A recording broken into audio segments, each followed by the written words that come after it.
Good morning all. I am Dr. Swati Srikumar and I am honored to present Section 1 of the Reading Club as a part of Misch Contemporary Implant Dentistry in connection with the International Implant Summit 2026.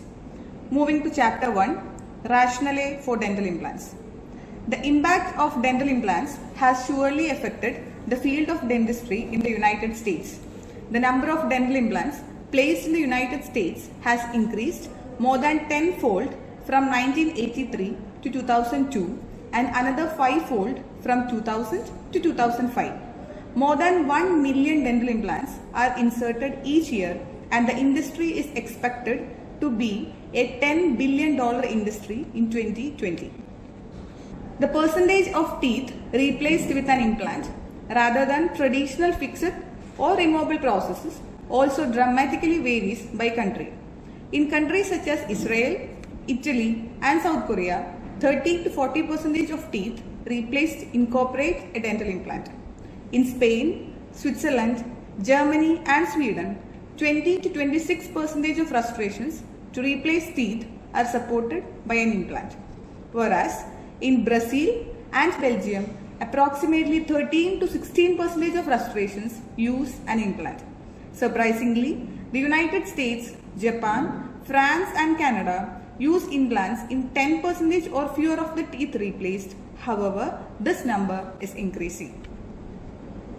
Figure 1.14 explains that after the initial extraction of teeth, studies have shown the average first-year bone loss is more than 4 mm in height and 30% in crestal bone width.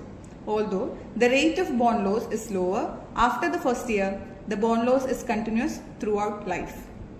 Going to the conventional process complications, fixed partial denture morbidity. In the past, the most common treatment option to replace a posterior single tooth was a 3-unit fixed partial denture. This type of restoration can be fabricated within a very short period of time and usually satisfies the criteria of normal contour, comfort, function, aesthetics, speech and health.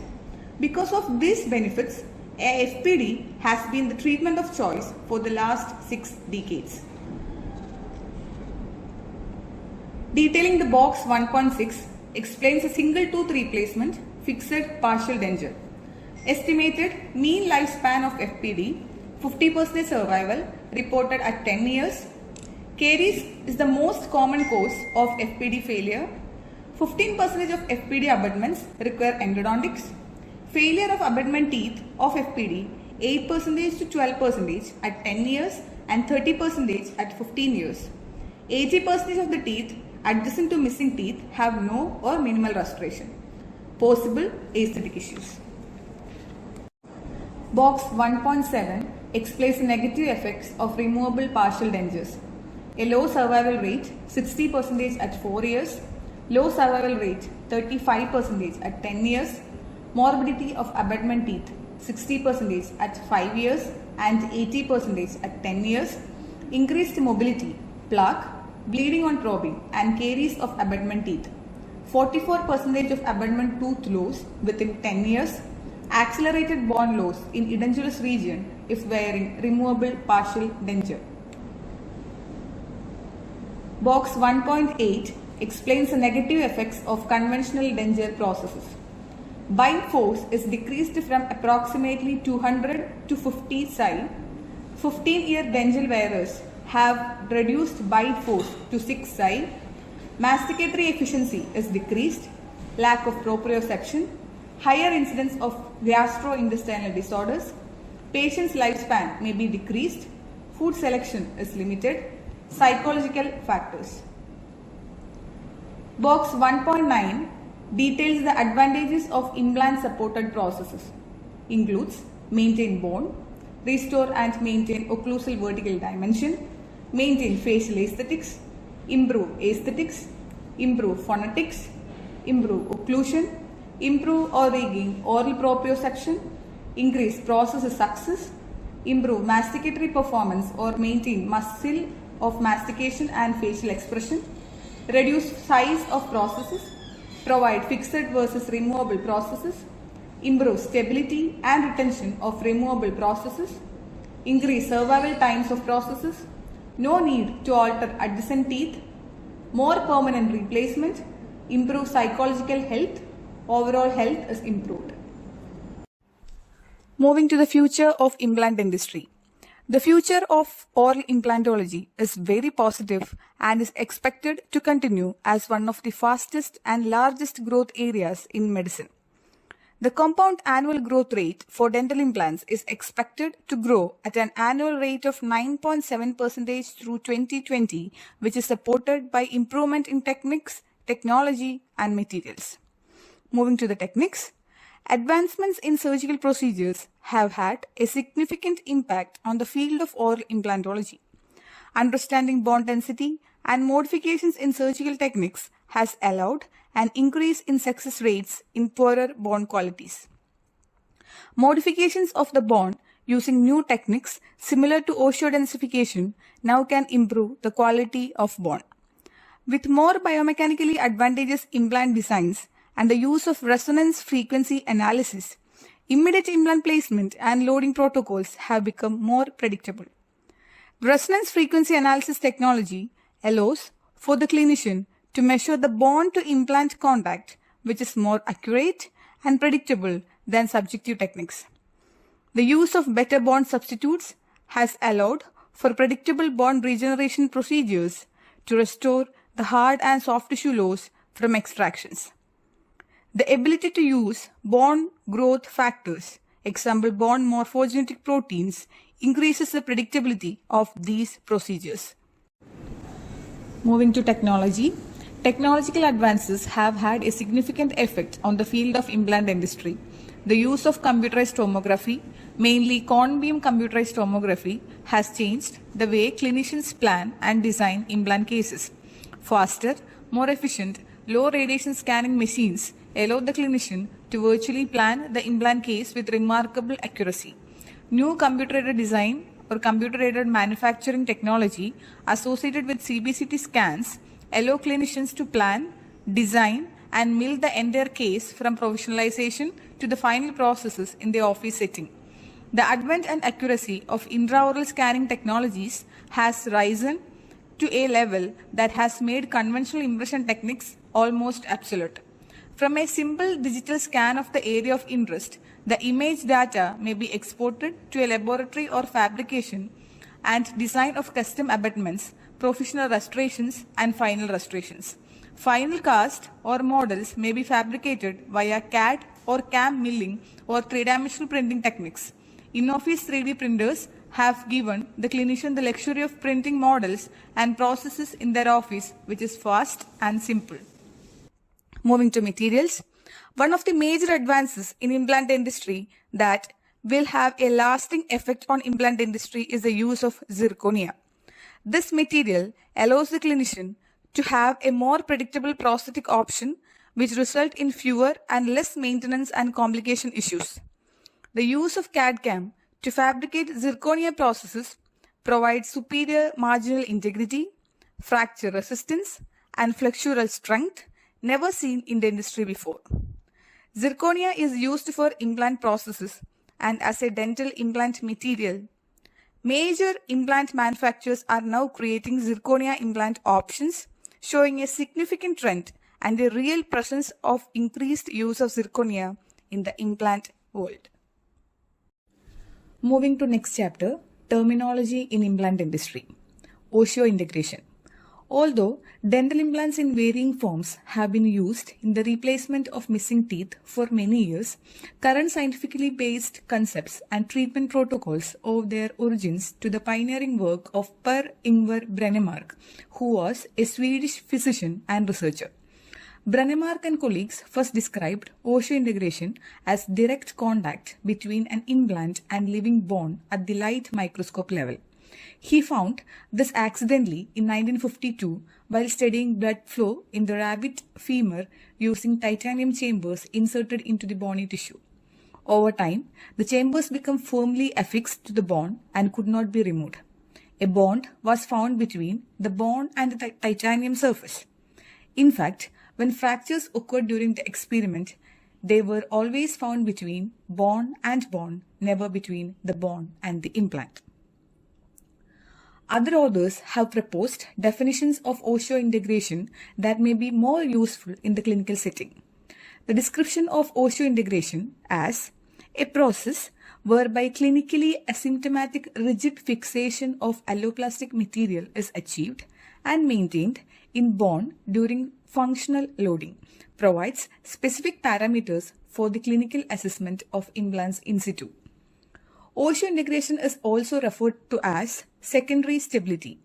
When implants are surgically placed, they rely on the macrostructure or overall shape of the implant combined with the surgical protocol to provide primary stability, which is an initial level of mechanical or frictional stability in the bone. As the bone heals, the process of osseointegration produces secondary stability, which is responsible for the long-term success of the implant. During the bone remodeling process, after implant placement, primary stability decreases while secondary stability increases from new bone formation. The period between primary and secondary stability in which inadequate total stability exists is referred to as the stability dip.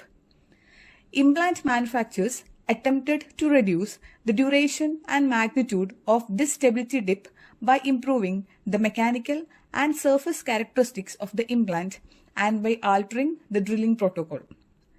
The biomechanical concept of secondary stability or osseointegration of implants has been categorized as a structural and functional connection between newly formed bone and the implant surface. Osseointegration is comprised of a cascade of complex physiologic mechanisms similar to direct fracture healing. The secondary stability of a dental implant largely depends on the degree of new bone formation at the bone to implant interface. At the end of the remodeling phase, about 60% to 70% of implant surface is in contact with bone. This is termed bone to implant contact and is widely used in research to measure the degree of osseointegration. In 1986, Albertston and colleagues proposed the following criteria for an implant to be regarded as clinically successful. They include: the unattached implant exhibit no clinical mobility. Radiography demonstrate no evidence of radiolucency between implant and bone. Marginal bone loss is less than 0.2 mm annually after the first year of service. Absence of persistent pain, discomfort, or infection.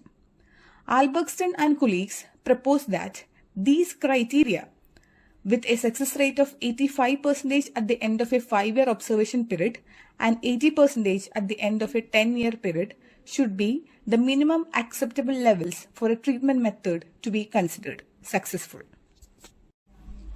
Determination of stability. Primary stability is an important factor in implant survival.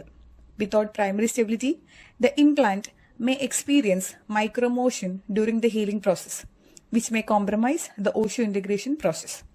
Two methods are commonly used to determine primary stability. Insertion torque is the rotational force recorded during the surgical insertion of a dental implant into the prepared site, and it is expressed in Newton centimeters.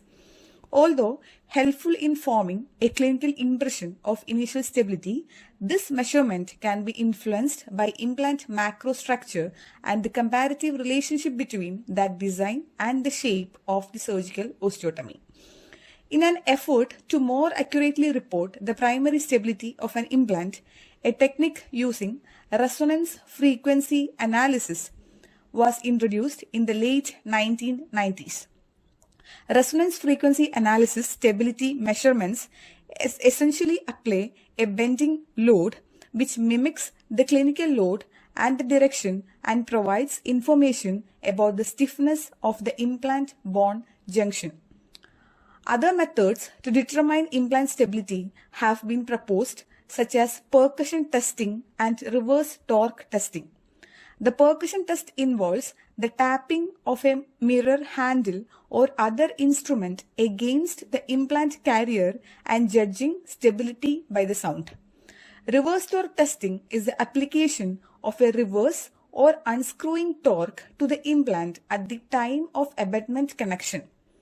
The later two methods have not been shown to produce reliable result and are no longer commonly recommended. Moving to cylindrical implants. A cylinder or press-fit implant is an endosseous design consisting of a straight cylinder that is pushed or taped into the surgical osteotomy. Cylindrical implants gained widespread popularity in the late 1980s to early 1990s because of their simple surgical placement protocol. The primary stability of these designs relies on a highly roughened surface texture to increase frictional resistance to dislodgement from the bone. Surfaces used for these implants included hydroxyapatite, titanium plasma spray, and small metal balls sintered to the surface of the implant. These implants are used infrequently today because the highly roughened surfaces are associated with increased risk of peri-implant complications and because of improvements in other implant design and surgical protocols. Screw-shaped implants.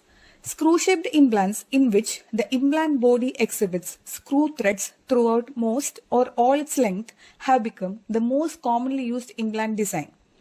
Current designs feature improved primary stability and simplified surgical placement protocols that have enabled thousands of practitioners globally after receiving the required training and experience to successfully treat millions of patients worldwide. The original Brennemark implant was a parallel vault design featuring an implant body that maintained the same diameter throughout its length. Current designs feature a tapered screw design in which the diameter of the implant body decreases towards the apex. One piece versus two piece. The two-piece implant design consists of an implant body which provides anchorage within the bone and a platform which provides a connection. This connection is used to join the implant to various instruments and components and finally to an abutment or processes. Small diameter implants. Small diameter implants, often called mini implants, are screw-shaped implants with diameters from 1.8 to 2.9 mm and length ranging from 10 to 18 mm. The primary indication for small diameter implants is for treating patients with thin residual ridges that do not allow the placement of standard implants of 3 mm and a greater and as a treatment alternative to lateral ridge augmentation. Moving to bone level versus tissue level implants. Most root form implants can be described as bone level implants because they are designed to be placed with the collar at or near the bone crest. This design provides additional flexibility for creation of the soft tissue emergence profile of the implant restoration. Implants that are designed for placement with the collar at or near the soft tissue margin are referred to as tissue level implants. Moving to implant threads. Dental implants on the market today come in several different thread configurations. They can be understood using screw design terminology from engineering. The crest is the outer surface of the thread and it joins the two sides of the thread. The diameter measured around the crest is the outer diameter of the implant. The root is the inner surface of the thread and it joins the two sides of the thread. The diameter measured around the root is the inner diameter of the implant. The helix angle describes the angulation between the wall of the thread and the perpendicular axis. The pitch is the distance between two adjacent threads. Greater pitch is considered to be more aggressive in cutting through bone. The lead is the axial distance that the implant is inserted with one complete turn. The original Brennemark parallel-sided threaded implant was designed for placement into an osteotomy in which negative threads had been created during the surgical protocol using a screw tap instrument as a thread former. Later, self-taping implants were introduced primarily for use in bone of lower density to improve the primary stability of the implant. Moving to micro threads. Micro threads are a series of threads of small pitch placed in the crustal or collar portion of the implant. Micro threads help spread forces from the collar of the implant and can assist with the maintenance of crustal bone height. Moving to implant platforms and connections. Connection type. Implant connections are defined by the geometry of the connecting elements. The Brennemark implant design features an external hex on the implant which mates with an internal hex on the abutment. In contrast, internal connection implants feature a chamber within the implant body to which an external projection of the abutment can engage. Commonly used internal connections include hexagon, octagon, and trichannel, and many of these include a conical interface as part of their internal geometry. Platform switched versus platform matching. Traditional implant designs such as Brennemark external hex maintain the same diameter from the implant collar to the portion of the abutment that connects to the implant in a design known as a butt joint or platform matched. With the advent of the internal conical connection, it became possible to create a stable implant abutment connection while reducing the diameter of the abutment. The situation in which the abutment is narrower than the implant at the connection is termed as platform switching. Platform switching has been shown to be beneficial in reducing bone loss around the implant, and it allows a greater volume of soft tissue at the implant abutment interface to help achieve soft tissue aesthetics. Surgical protocols. 3 different surgical protocols have been used for two-piece implant system: 1-stage, 2-stage, and immediate restoration. Using the standard or 2-stage protocol, the implant body with a cover screw is submerged below the soft tissue until the initial bone healing has occurred. During a 2nd-stage surgery, the soft tissues are reflected to attach a component that passes from the implant connection through the soft tissue and enters the oral cavity. With the 1-stage surgical approach, the surgeon places the implant body and the temporary healing abutment which emerges through the soft tissue. During the restorative process, the healing abutment is placed so that the prosthetic abutment or restoration can be connected, eliminating the need for a second surgery. Moving to impression procedures. Impressions for implant restorations can be accomplished at the implant level or at the abutment level. Implant level impressions are made by attaching a standardized implant level impression coping directly to the implant and capturing that position in an impression. Implant level impression copings are specific to the implant brand, platform diameter, and connection design. A cast is produced by attaching an implant analog to the impression coping and pouring the impression with dental stone. The implant analog is a standardized component that reproduces the implant platform and connection.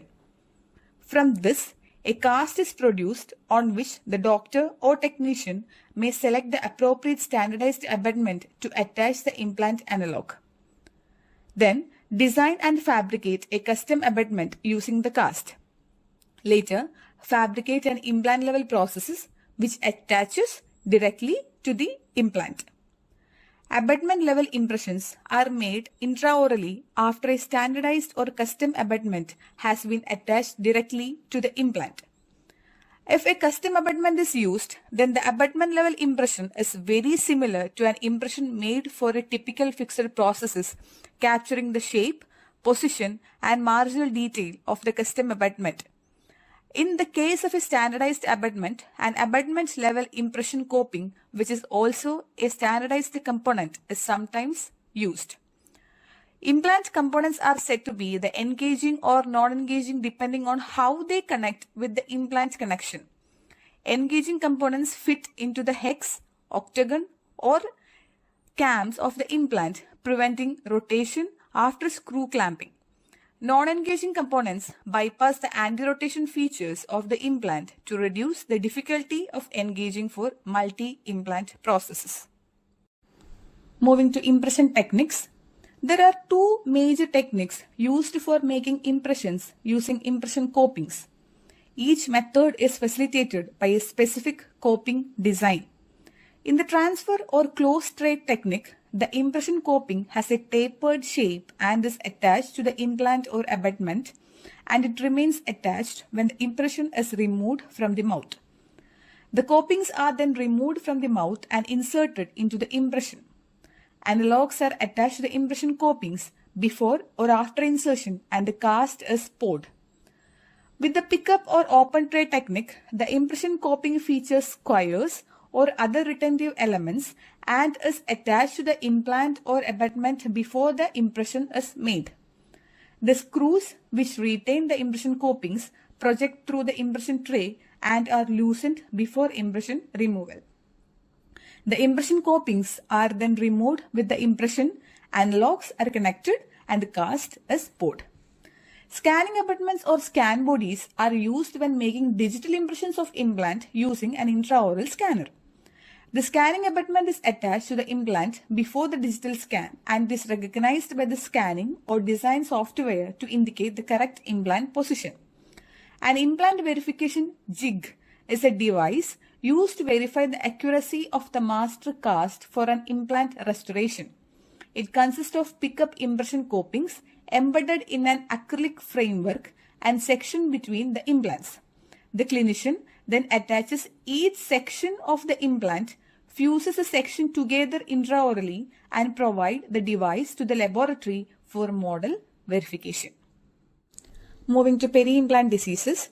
Peri-implant disease refers to inflammatory reaction found in the soft and hard tissue surrounding an implant, and it is a well-reported complication of implant treatment. Peri-implant mucositis refers to the presence of inflammation in the soft tissue surrounding an implant with no signs of low supporting bone.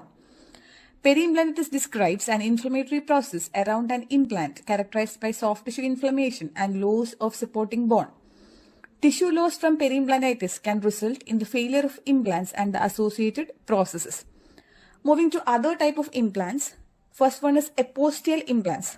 These are implants receive their primary support from contact against the remaining bone of the jaw. The subperiosteal implant is the apostille implant system that has received the greatest amount of usage and study in this category. Moving to transosteal implants. These are the group of implant designs that pass completely through the bone. The transmandibular implant refers to a design in which posts are inserted through the mandible in an inferior-superior direction to fixate a metal framework on which the prosthesis is attached. Implants included in this category include smooth staple implant and the Bosker. Moving to zygomatic and pterygoid implants.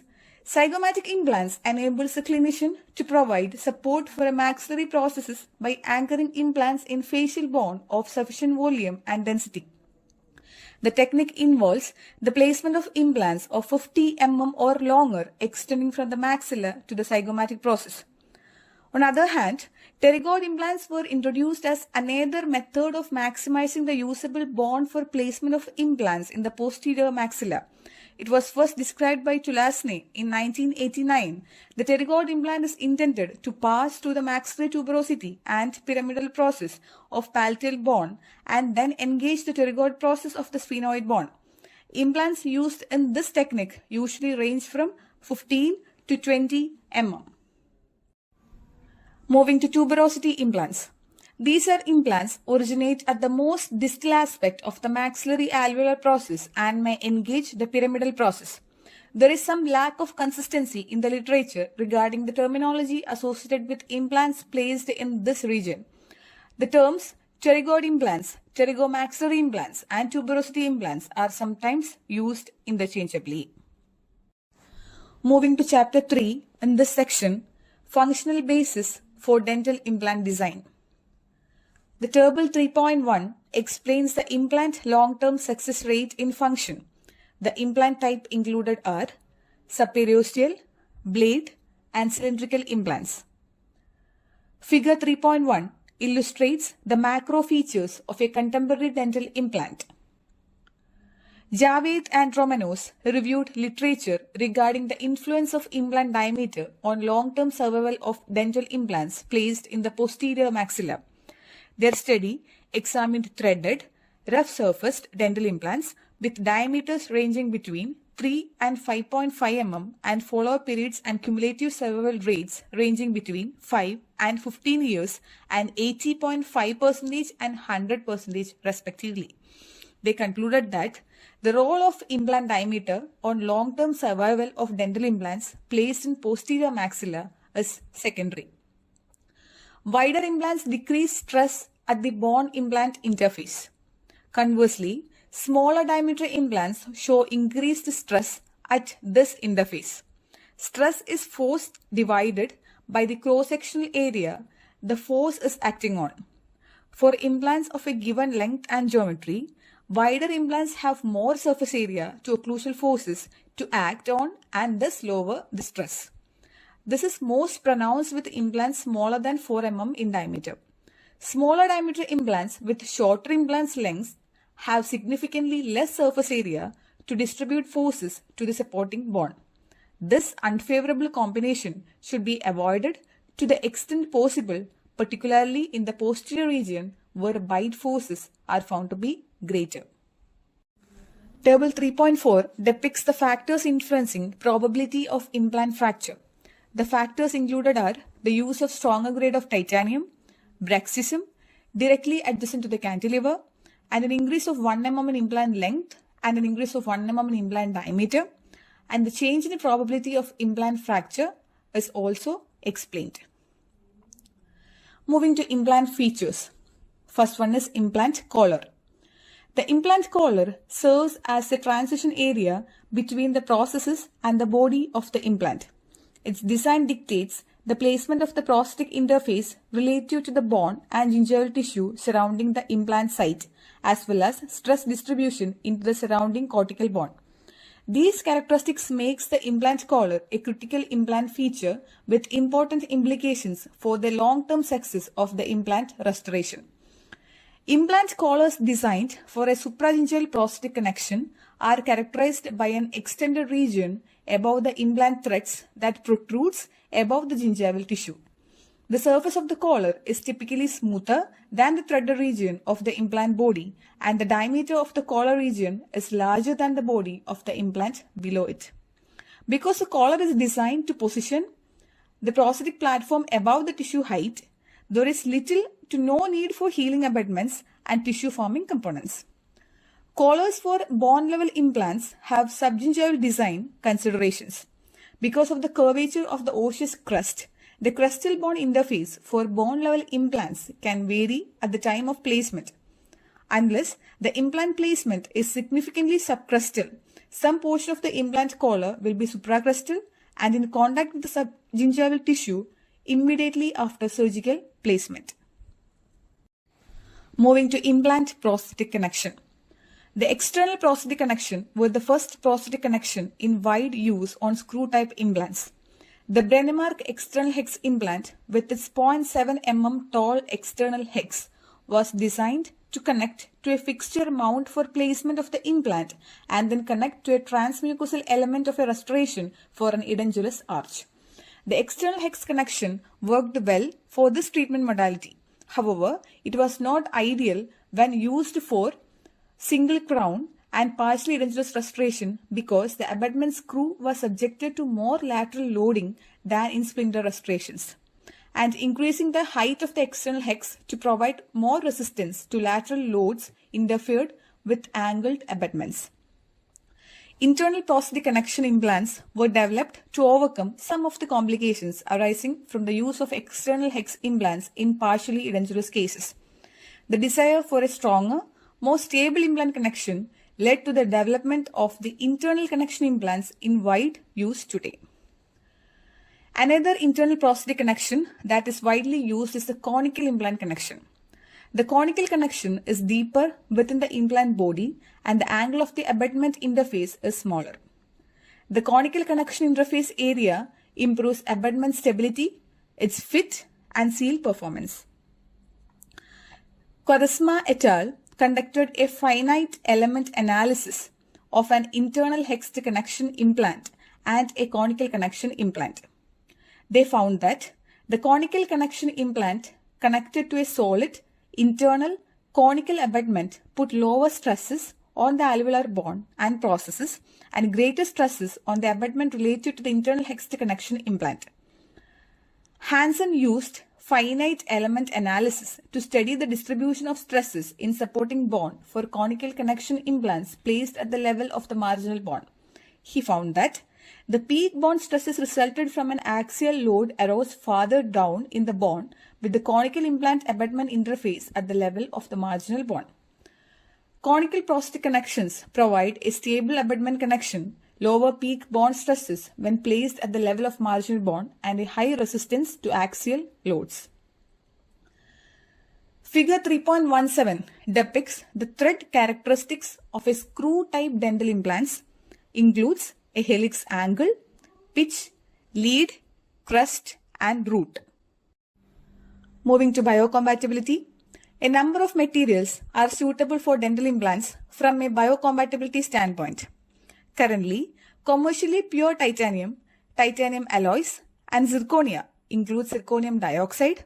Ceramic implants are the representative biomaterials in wide use for dental implant applications. Commercially pure titanium has the longest history of use for dental implant applications, and its biocompatibility with bone and soft tissues is well established. Titanium alloys, mostly titanium alloyed with varying amount of aluminium, vanadium, niobium, and zirconium, also exhibit excellent biocompatibility for dental implant applications. The most often used titanium alloy is grade 5 titanium, which contains 6% aluminium and 4% vanadium as alloying elements.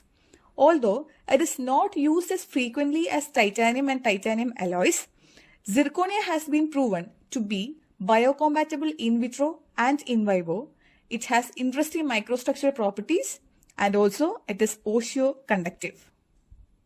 Here we come to the end of this section. Thank you.